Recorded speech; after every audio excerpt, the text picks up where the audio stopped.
بسم الله الحمد لله والصلاة والسلام على رسول الله وعلى آله وأصحابه ومن والاه أما بعد السلام عليكم ورحمة الله وبركاته.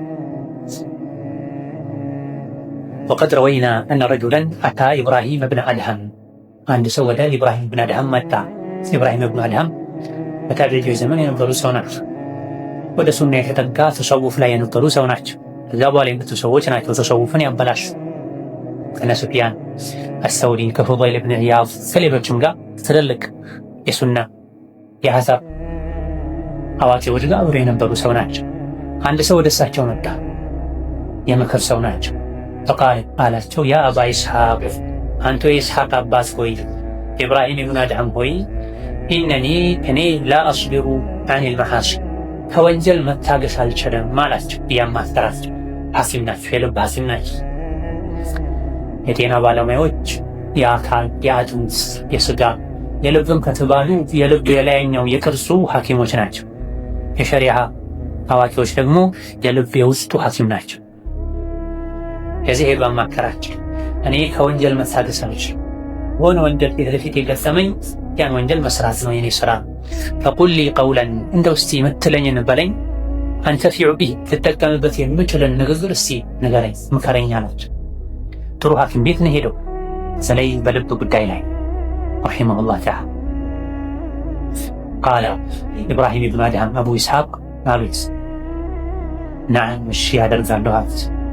አቁሉ ለካ ኸምሰ ኺሳል 5 ነገር እነግርሃለሁ፣ 5 መድኃኒት እሰጥሃለሁ። 5ቱንም መድኃኒቶችን ከወሰድካቸው ትድናለህ፣ ከጣልካቸው በሽታው ይብስብሃል። ይህን ቀዲርታ አለይካ እነዚህ 5 ነገሮችን ማድረግ ከቻልክ ለም ተዱረከ ማዕሲየቱ ወንጀል የሚባል ነገር አይጎዳህም፣ አትፍራ አሉት። ወንጀል አለ ሊያስፈራን ይገባል። ካልፈራነው ይጎዳናል። ከፈራነው ካወቅነው ከተጠነቀቅነው ሌሎችን ሊያጠቃ ይችላል። እኛ ቀጥ ብለን በሰላም ማለፍ እንችላለን። ከወንጀል ሜዳ ዱንያ የወንጀል አዳራሽ የወንጀል ሜዳ ናት። ከቤት ስትወጣ አይነ፣ ጆሮ፣ ምላስህ፣ እጅህ፣ እግርህ፣ ልብህ ሁሉም ወንጀል እየሸመቱ መጨረሻ ላይ የሸመትከውን ነገር ጀሃነም ላይ ታገኘዋለህ። ከተጠነቀቅከሳ መንገዱን ቀጥ ብለህ ከተከተልከሳ ከወንጀል መዳን ትችላለህ።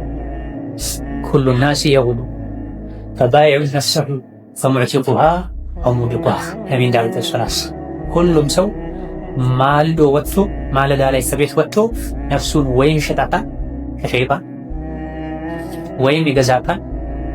የአላህን ውዴታ ተከትሎ ነፍሱን ያተርፋል። ይሄ የማይቀር በየቀኑ ከቤት ስንወጣ ትዝ ሊለን ይገባል። ከቤት ወጥቶ ኸይር ስራ ሲሰራ ከወንጀል ሲጠነቀቅ የዋለ ሰው ነፍሱን ገዝቷታል፣ አድኗታል። ከቤት ወጥቶ እንደፈለገ ሲሆን የዋለ ሰው ነፍሱን ለሸይጣን ሸጧታል፣ ከስሯል። ቃለ ሃሪስ ግለሰቡ እሺ አምጣ አላቸው፣ ስጠኝ መድኃኒቶች። ቃለ ኢብራሂም አሉ ኢዛ አረድተ አን ተዕሱየ አላህ አላህን ማመፅ ከፈለግ ፈላ ተእኩል ሪዝቀሁ የአላህን ሪዝቅ አትብላ፣ የአላህን ሲሳይ አትብላ፣ የአላህን ምግብ አትመገብ፣ የአላህን መጠጥ አትጠጣ አሉት። ቃለ ታካሚ ዋለ ያ አባ ኢስሐቅ አንተ የኢስሐቅ አባት ሆይ ፈሚን አይነ አኩል ታዲያ ኬት አንስቼ ልበላ እችላለሁ? የአላህን ሪዝቅ ካልበላሁኝ ከአላህ ውጪ ረዛቅ የለም፣ የሚያበላ አላህን። በምንም መልኩ እንብላው እኛ የሚያበላው አላህ። ማህፀን ውስጥ ያለ ጽንስ በእናቱ እምብርት ወይም እትብት አማካኝነት ምግብ የሚልክለት አላህ። ከተወለደ በኋላ የእናቱን ጡት በወተት ሞልቶ የሚያጠባው አላህ። ባህር ውስጥ ያሉ አሳዎችን የሚመግበው አላህ። ጉድጓድ ውስጥ ያሉ ጉንዳኖችን የሚመግበው አላህ። ህዋ ላይ ሰማይ ላይ ያሉ አሞራዎች የሚመግበው አላህ ነው። የተከበረውን የሰው ልጅ የሚመግበው አላህ ነው።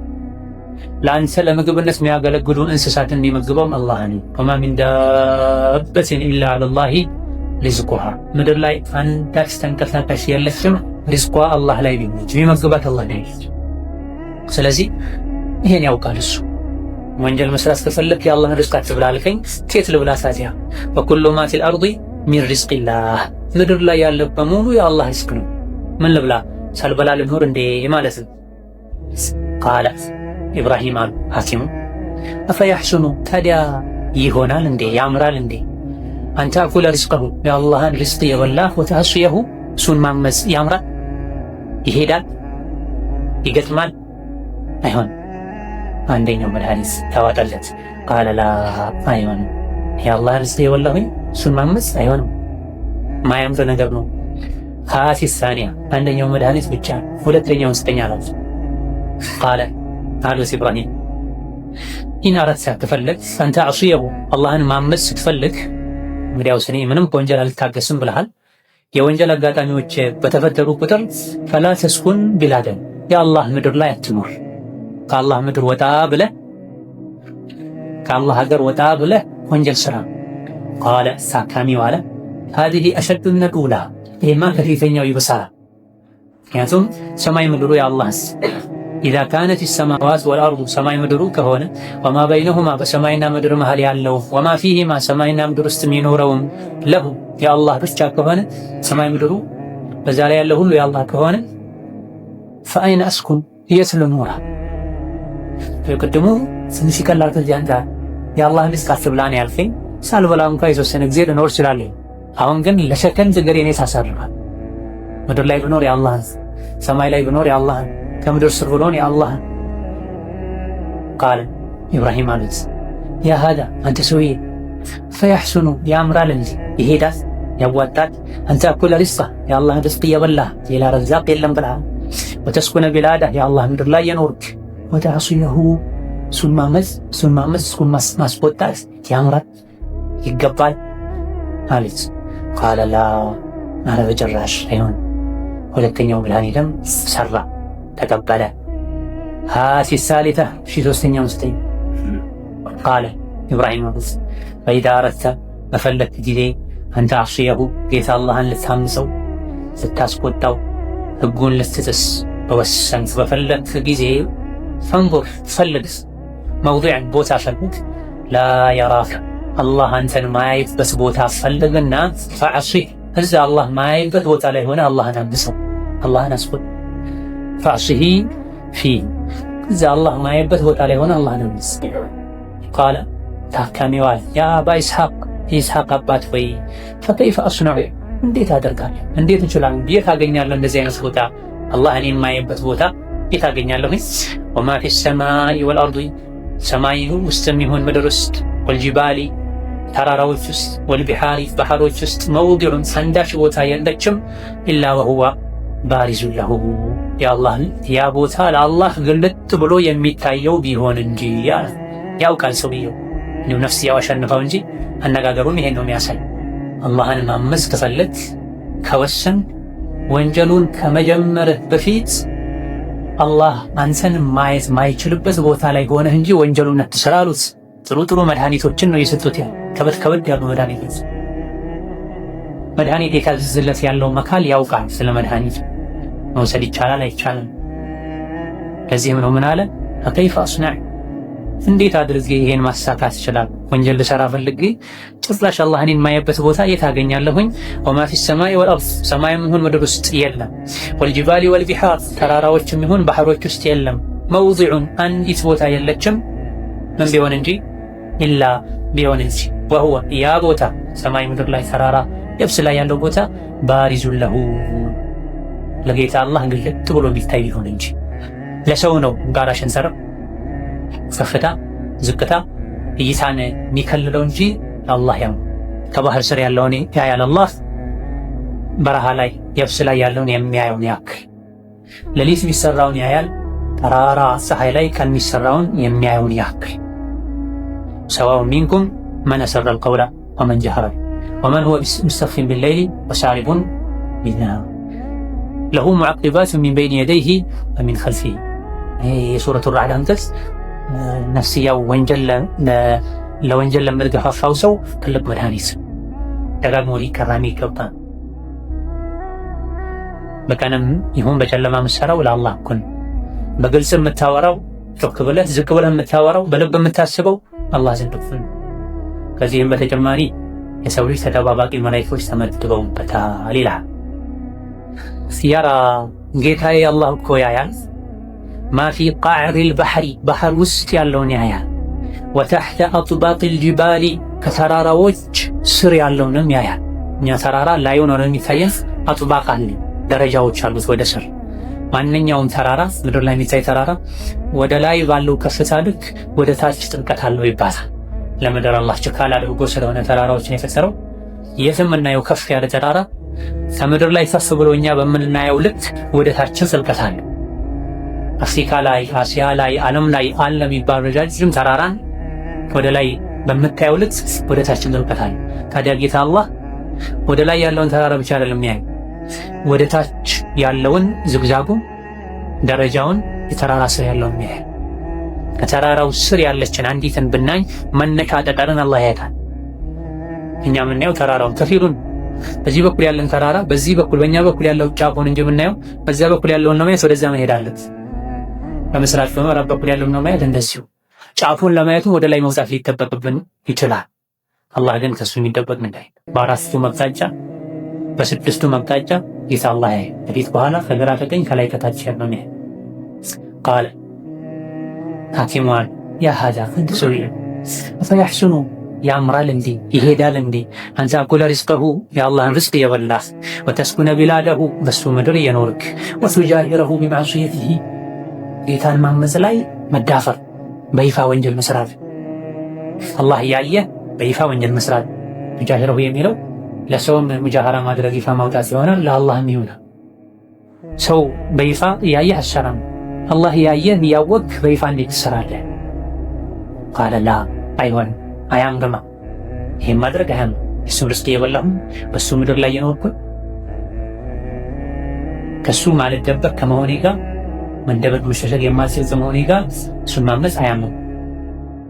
ቃለ ሃቲ ራቢዓ አራተኛውን ምክር ስጠኛ።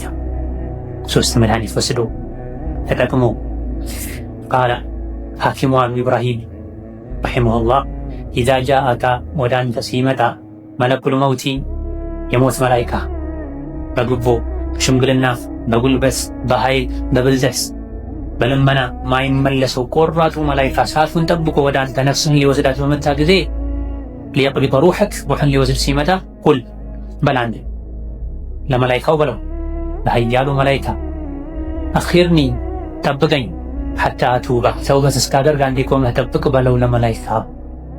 ወንጀል ላይ መቀጠል ከፈለግ ይሄን አድርግ። ቃለ ተመካሪው ታካሚው አለ ላ የቅበሉ ሚኒ እሺ አይለኝማ አለው። የሞት መላይካ ነፍሴን ሊወስድ መጥቶ እኔ ወንጀል ስሰራ ኖሬ እሱ ሲመጣ ተውበት ላድርግ አንዴ ጠብቀኝ ብለው እሱ እሺ አይለኝ። ቃለ ሐኪሙ አሉ ያ ሃዳ አንተ ሰውዬ ፈኢዛ ኩንተ ተዕሲህ አላህን ተባረከ ወተዓላ የምታምፀው ከሆነ ወላ ተእመኑ ማስተማመን ከሆነ ደግሞ ሙፋጃአተል መውቲ የሞትን በድንገት መምጣት ማስተማመን ከሆነ ሊመጣብህ ይችላል ምስል አለመምጣቱ ላይ እርግጠኛ ማትሆን ከሆነ ወላ የቅበሉ ሚንካ የሞት መላይካ ማይቀበልህ ከሆነ ፈዩአኺረከ ጊዜ መስጠትን ትንሽ ማቆየትን እሺ ማይልህ እድል ማይሰጥህ ከሆነ ፈተሙቱ ዐላ ገይሪ ተውበቲን ተውበት ሳታደርግ ልትሞት የምትችል ከሆነ ፈከይፈ የኩኑ ሓሉካ ያኔ ታዲያ ሁኔታ እንዴት ሊሆን ነው? ሞት በድንገት እንደሚመጣ ታውቃለህ። ሞት በመጣ ጊዜ ቆዩ ማለት አትችልም። ለተውበት ጊዜ ስጡኝም ማለት አትችልም። ባለህበት ወንጀል ሁኔታ ላይ ከሞት አኺራ ላይ ሁኔታ እንዴት ሊሆን ይችላል? ይህን አስበኸዋል? እያንዳንዳችን ልንጠይቀው ራሳችን ልንጠይቀው የሚገባ ጥያቄ። ወንጀል ስንሰራ ነገ ተወብታለሁ ነው አብዛኛው ጊዜ ሙስሊም የሆነ ሰው አላህ የራሱ ጉዳይ አያይም ብሎ የሚሰራ ሰው የለም። አብዛኛው ሰው ግን ተስፋን ተውበት አደርጋለሁ አስተካክላለሁ። ማስተካከያ ጊዜ የለንም። እርግጠኛ አይደለም። የኛ የምንለው ጊዜ አሁን ያለንበት ጊዜ የኛ የምንላትን አሁን ያለንባትን ጊዜ በወንጀል ከተጠቀምናት የተውበቱ ጊዜ የኛ አይደለም። ሊመጣም ላይመጣ ይችላል። ስለዚህ በወንጀሉ ፋንታ ኸይር ስራ መስራት ነበር ከኛ የሚጠበቀው። አዋቂዎች ብንሆን ቢገባን ጀነትና ጀሃነም ፊት ለፊቱ የሚጠብቁት ሰው ጊዜን ካገኘ ያን ጊዜ ጀነትን በመሸመት ሊያሳልፈው እንጂ ወደ ጀሃነም በመውረድ የጀሃነምን በር ታብሎ በመክፈት ሊያሳልፈው አይገባም። ቃለ ሃቲል ኻሚሳ አምስተኛውን መድኃኒት ስጠኛ። ቃለ ሐኪሟን ኢዛ ጃአት ተዘባንየቱ ዱንያ ላይ እንደዚህ ሆነ ኖር ሳትወበት ሞት ቅያማ ቆመ። ኢዛ ጃአት ተዘባንየቱ የጀሃነም ዘበኛ መላእክቶች ወደ አንተ ሲመጡ ሊያኹዙከ ሊወስዱ ኢለናሪ ወደ እሳት ሊወስዱ ሲመጡ ፈላ ተምዲ መዐሁም እሺ ብላቸው አትሄድ ከነሱ ጋር ወንጀል መስራት ከፈለግ ቀድመ ይሄን አድርግ። ይሄን ማድረግ እንደምችል እርግጠኛ ሁን። ቅያማ ቆሟል፣ በቀንዱ ተነፍቷል፣ ሰዎች ተደናግጠዋል፣ አንድ ሜዳ ላይ ተሰባስበዋል። የጀነቶች ወደ ጀነት ሲሄዱ ነው መልካም ስራቸው ወደዚያ ወስዷቸው። አንተ ግን እምቢ ብለሃል፣ ወንጀልን መተው አልችልም ብለሃል። ከላይ የተባሉት ሁሉን ካላደረግህ እዚህ ደርሰህ ግን ተውበትም ካላደረግህ በድንገት ሞት ሊመጣ እንደሚችል እያወቅህ መጨረሻ ያለህ እድል ወንጀልህ የጀሃነም ጭፍራዎች ጋር ያሰልፈሃል። ዘባንያዎች መጥተው ወደ ጀሃነም ሊወስዱ ሲሉ በወንጀል ኖረሃልና እጅ ከፍንጅ ተይዘህ ሞተሃልና ያኔ አልሄድም አላቸው። እምቢ በላት ቃለ ታካሚው አለ ላ የደዑነኒ እሺ ብለው አይተውኝማ እኔ እምቢ ብላቸው እስኪ ማንም ወደ ጀሃነም ሲወስዱት እምቢ ብሎ አይሄድ። ለዚህ ነው የውመ ዩደዑነ ኢላ ናሪ ጀሃነመ ዳዕፋ ይላል አንቀጹ። የጀሃነም ሰዎች ድለቢሶች ወደ ጀሃነም መገፍተርን ተገፍትረው በሚገቡበት ጊዜ የሚኖረውን ሁኔታ አስታውስ ይላል አላህ። አይኑ ያየ ማን ደስ ብሎት ወደ ጀሃነም የተራመደ አይሄድ። መላኢኮች እየጎተቱ ነው የሚወስዷቸው፣ እየገፈተሩ ነው የሚወስዷቸው፣ ሰንሰለት እየሳቡ ነው የሚወስዷቸው። መሄድ አይፈልጉም። خذوه فغلوه ثم الجحيم صلوه ثم في سلسلة ذرعها 70 ذراعا فاسلكوه። በሰንሰለት ታስሮ በፊት የተጎተተ በኋላ እየተገፈተረ ነው ወደ ጀሃነም። እስር ቤት የሚሄድ ሰው የቀፈፈው ነው የሚሄደው። የዱንያ እስር ቤት አምልጬ እወጣለሁ፣ በምህረትም እወጣለሁ፣ በገንዘብም እወጣለሁ ያለ ሊቀለው ይችላል። እድሜ ልክ አንድ ሰው ቢፈረድበት። የጀሃነም እንደዛ አማራጭ ቃለ ኢብራሂም አሉት ፈኢዛ ኩንተ ላ ተቅዲሩ ማትችል ከሆነ ዐለ ልኢምቲናዕ ሚንሁ ከነሱ እምቢ ማለትን ማትችል ወደኋላ መቅረትን ማትችል ከሆነ ወላ ተደዑ ልማዕሱየተ እዚህ ደግሞ ዛሬ ዱንያ ላይ ነገ ወደ ጀሃነም የሚወስድህን ወንጀልን መተው ማትችል ከሆነ ፈከይፈ ተርጁ እንዴት ነው ታዲያ ተስፋ የምታደርገው አልኸላሷ ከጀሃነም መዳን? ይሄ አቅል ላለው ሰው በቂ ምክር ነው። ዱንያ ላይም ወንጀል አልተው ማለት ነገ የጀሃነም መላእክቶች ወደ ጀሃነም ሲወስዱህም እምቢ ማለት አልችልም ማለት ምን ሶስተኛ አማራጭ የለም። ጀሃነም የተፈጠረችው ለወንጀለኞች፣ ወደ ጀሃነም የሚወስደውን ወንጀል መተው አለብህ። የቂያም ቀን በመላእክት በግድ ወደ ጀሃነም እንዳትሄድ። ቃለ ታካሚው አለ ረሒመሁላህ ሐስቢ በቃኝ፣ ተፈወስኩ። የመፈወሱ ምልክትም ታየ። ቀጥሉ ወለዚማ ጓደኛ አድርጎ ያዘ ኢብራሂም ለድዕምን ጓደኛ አድርጎ ያዘ። ፈዐበደላህ አላህን አመለከ ተገዛ፣ ሙሉ መገዛትን ሐታ ማተ እስኪሞት ድረስ መጨረሻው አማረለት። ጥሩ ሐኪም አገኘ። ኢብራሂም ኢብኑ አድሃም ባለስልጣን ነበሩ፣ የባለስልጣን ልጅ ነበሩ፣ ባለሀብት ነበሩ። ያማረ ልብስ ነበር የሚለብሱት፣ የለሰለሰ ምግብ ነበር የሚበሉት። ሰላሳት አንድ ቀን ልባቸው ነቅቶ ያን የቅንጦት ህይወት ትተው ወደ አኺራ ወደ ዙህድ ገቡ። ከዚያ ከቅንጦት ወርደው ደረቅ ዳቦ ወንዝ ውሃ ላይ የነከሩ ነበር የሚበሉት።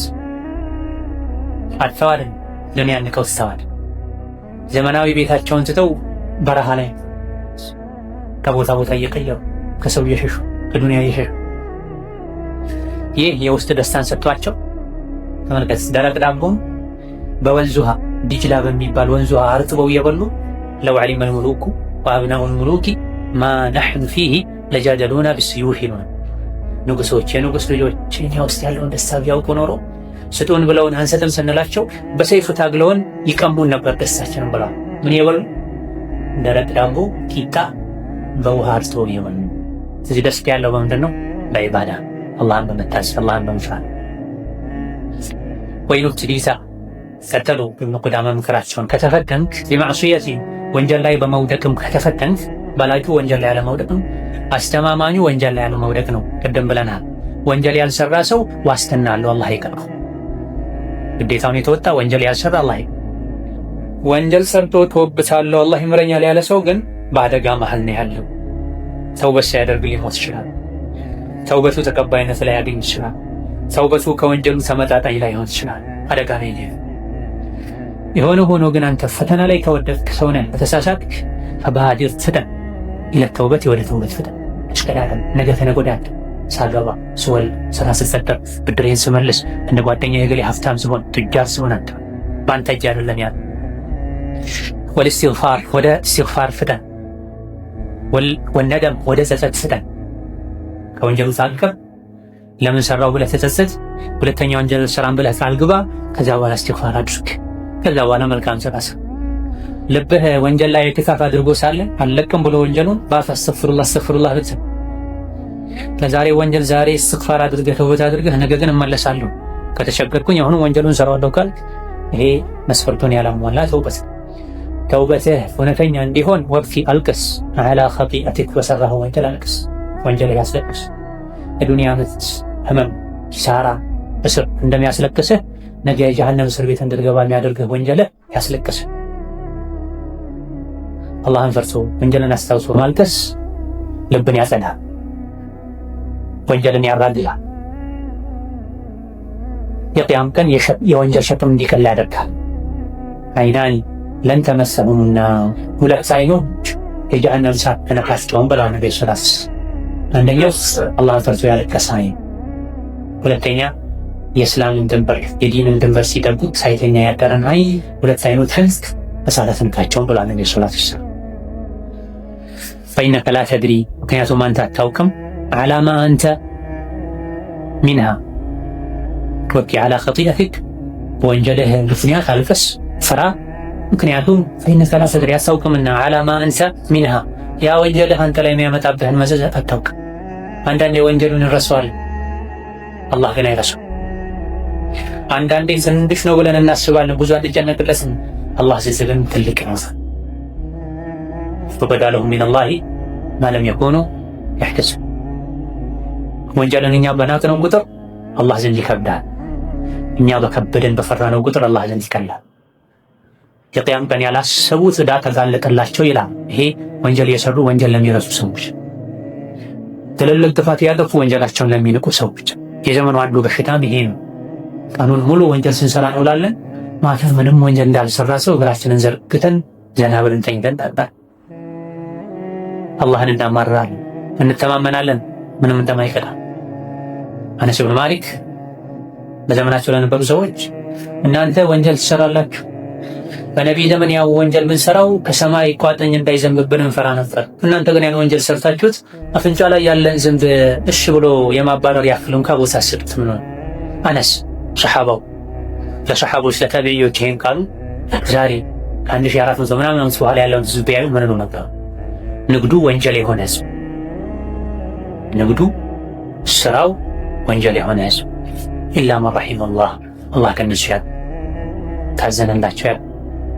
ካነ ባዕዱሁም የቁል ከቀደምቶች መሃል አንዳንዶች ይሉ ነበረ ላ ተንዙር አትመልከት ኢላ ሲገሪ ልኸጢአቲ የምትሰራትን ወንጀል ትንሽ መሆኗን አይደለም ማየት ያለብህ፣ ወላኪን ነገር ግን እንዙር ልብ በል ተመልከት ኢላ መን ዐሰይተ ያመፅከው ማንን እንደሆነ ነው ማየት ያለብህ። ወንጀሏ ትንሽ መሆኗን አይደለም።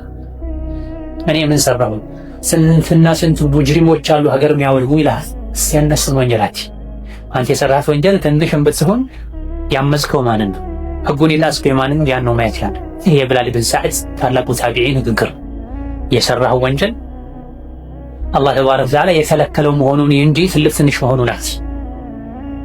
ያንተን ወንጀል ከሌሎች ወንጀል ጋር አታነጻጽር። ያንተ ቀብር ሌላ ነው፣ የነሱ ቀብር ሌላ ነው። ያንተ ሂሳብ ሌላ ነው፣ የነሱ ሂሳብ ሌላ ነው። ሁሉም በስራው ነው የሚጠየቀው። ሷሊሖችን አራያ አድርግ እንጂ ሷሊሖችን የተበላሹትን አራያ አድርግ። ወሸካ ስሞታ አቀረበ ባዕዱ ዑማሊ ዑመር ብን አብድልዓዚዝ የዑመር ብን አብድልዓዚዝ ታላቁ ኸሊፋ። አሁን ቀደም ስለሳቸው አንስተናል። የሳቸው አንድ ሰራተኛ የሆነ ክፍለ ሀገር ላይ ስራ የሰሩት የሾሙት ሰው ኢለይህ ስሞታ አቀረበላቸው። ሰዎች እንዳስቸገሩ፣ ስራ እንደከበደው፣ ችግር እንደበዛበት ፈከተበ ኢለይህ ዑመር ወደሱ ደብዳቤ ጻፉለት። ያ አኺ ወንድሜ ሆይ እዝኩር አስታውስ ሰሃራ አህሊና የጀሃነም ሰዎችን እንቅልፍ አጥቶ ማደር ፊናሪ እሳት ውስጥ ማኹሉዲል አበዲ ለዘላለም ከመኖር ጋር እንቅልፍ አጥተው በጀሃነም የተሰቃዩ የተቃጠሉ ማደራቸውን አስታውስ። ይሄን ካስታወስክ ዱንያ ላይ የሚደርስት ሙሲባ ሁሉ ቀሎ ይታያል።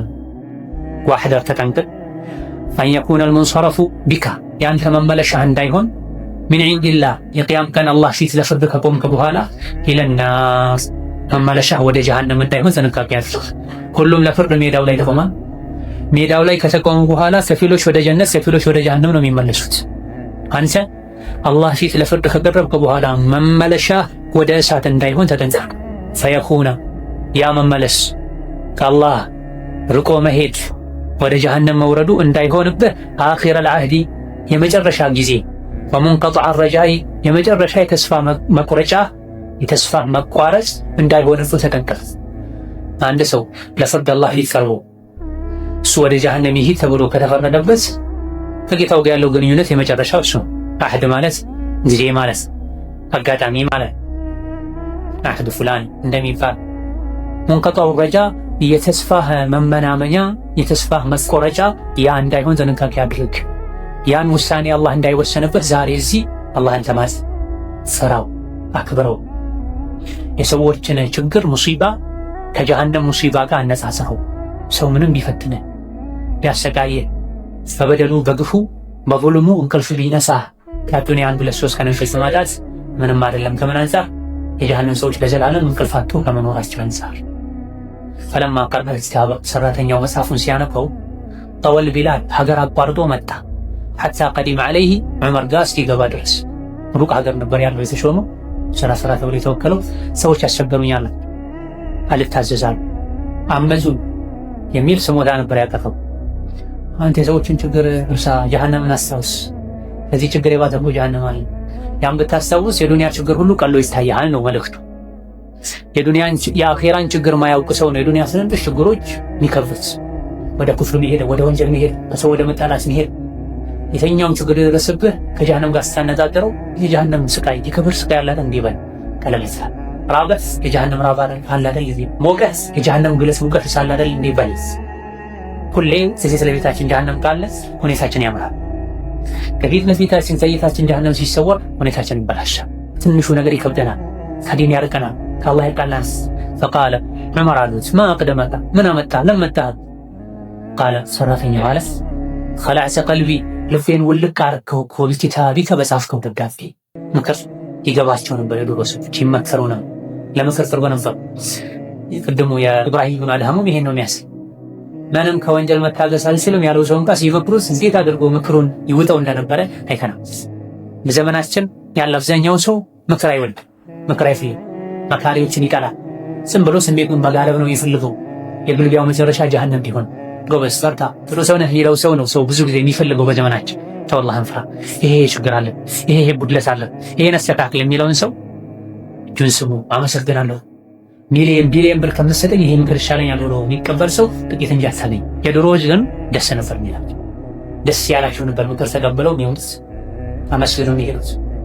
ይሄም ሰው የላከው ደብዳቤው እኮ ምክሩ ልቤን አወለቀው፣ አልቻልኩም፣ አልተቋቋምኩም፣ ፈራሙኝ። ስለዚህ ምን ወሰንኩኝ?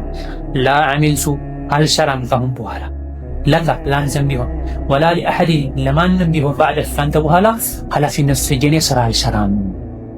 የሰዎችን ሐቅ ፈራል፣ አላህ ዘንድ መጠየቅ አልፈልግም፣ ይቅርብኛል። ይሄ ሁሉ እንዲገባን ይሄ ምክር ልባችን ላይ እንዲጸና ተፈኩር ያስፈልገናል፣ ማስተንተን ያስፈልገናል፣ ማስተዋል ያስፈልገናል። ከዱንያ ጋጋታ ከጓደኛ ብዛት ጋጋታ መውጣት ያስፈልጋል። ተፈኩር እንዳናደርግ ከሚያግዱ ነገሮች አንዱ ጓደኛ ማብዛት። አንድ ሰው 30 ጓደኛ፣ 40 ጓደኛ፣ 50 ጓደኛ ስልኩን ከፍተህ ኮንታክቱን ብታዩ 200፣ 300፣ 500 ሰዎች ምንድን ናቸው እነዚህ? አንዱ ዛሬ ይደውላል፣ ሌላኛው ነገ ይደውላል፣ ሌላኛው ማታ ቴክስት ያደርጋል፣ አንደኛው ጠዋት ቴክስት ያደርጋል፣ አንደኛው ለሰርግ ይጠራሃል፣ አንደኛው ለለቅሶ ይጠራሃል፣ አንደኛው ለምርቃት ለአቂቃ ይጠራሃል። አንድ አቅልህን ያለችውን 50 ዓመት 60 ዓመት ለስንቱ አካፍለህ ትችላለህ? ሰዎችን በደረጃ መልክ ግንኙነት አይኖርህ ማለት አይደለም። የሰዎችን ግንኙነት 1 2 3 4 5 ብለህ መድበው። በአመት አንዴ ከዘየርኩት የሚበቃው ሰው፣ መንገድ ላይ ሳገኘው ብቻ ከዘየርኩት የሚበቃው ሰው፣ ሞት ሀዘን ለምሶ ሲኖር ብቻ ደውዬ ከጠየቅኩት የሚበቃው ሰው፣ በወር ደውዬ የምጠይቀው ሰው፣ በሳምንት ደውዬ የምጠይቀው ሰው፣ በየቀኑ የምጠይቀው ሰው ብለህ በደረጃ አክፈላቸው። ከእናት ከእህት ከአክስት ከሚስት ከአጎት ከወንድም ልጆች ከአጎት ልጆች ከጎረቤቶች ጀመረ በደረጃ አስተምስ። ክንዱን ዘርግቶ የመጣን ሁሉ ካክስ ደውሎ ና ያለህን ሁሉ አቤት ብለህ ከሄድ የጻፈን ሁሉ ከመለስ 50 60 ዓመት ለምን ትበቃለች? ለማን ትበቃለች? ሁሉም ደግሞ የራሱ ጥሩና መጥፎ ጎን አለው። ያ መጥፎን ጎንህን ያመጣ ይጭንብሃል። ሻይ ቡና ያለህ የሆነ ነገር ያወራል፣ የሰማህ ወሬ አእምሮን ይበለብጣል። መንገድ ብረን ሂድ ብሎ እቃ አጋዛኝ ብሎ ይወስድሃል። የእሱን መጥፎ ባህሪ አንተ አእምሮ ላይ ይለጥፈዋል። ያ ያየኸው የሰማኸው ነገር አእምሮ ላይ አይመላለስም። አእምሮ ነፃ ሆኖ ስለ ቀብር፣ ስለ ጀነት፣ ስለ ጀሃነም የምታስብበት ጊዜ እየቀነሰ ይሄዳል። ምናልባትም ይጠፋል። ለአኼራ ተፈኩር ቁጭ ብለህም ተፈኩር የምታደርገው ቀን ሙሉ ባየኸው፣ አዳሩ ሙሉ ባሰብከው፣ ባከናወንከው ይሆናል።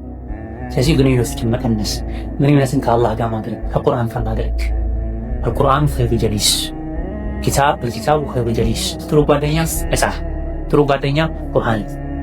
የግድ የሆኑ ሰዎችን እንጂ ጥብቅ ያለ ግንኙነት መፍጠር አግባብ አለ።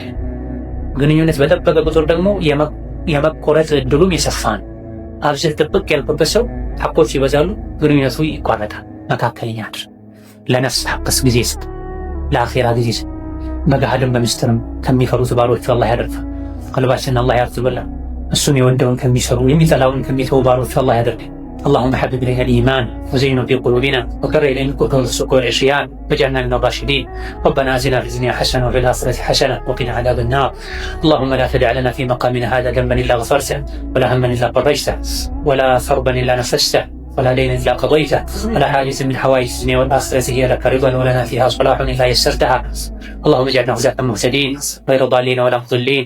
اللهم اجعلنا هداة مهتدين غير ضالين ولا مضلين. اللهم أعنا على ذكرك وشكرك وحسن عبادتك. اللهم أعنا على ذكرك وشكرك وحسن عبادتك. اللهم إنا نسألك الجنة وما يقرب لها من قول وعمل ونعوذ بك من النار وما يقرب إليها من قول وعمل. آمين والحمد لله رب العالمين. السلام عليكم ورحمة الله وبركاته.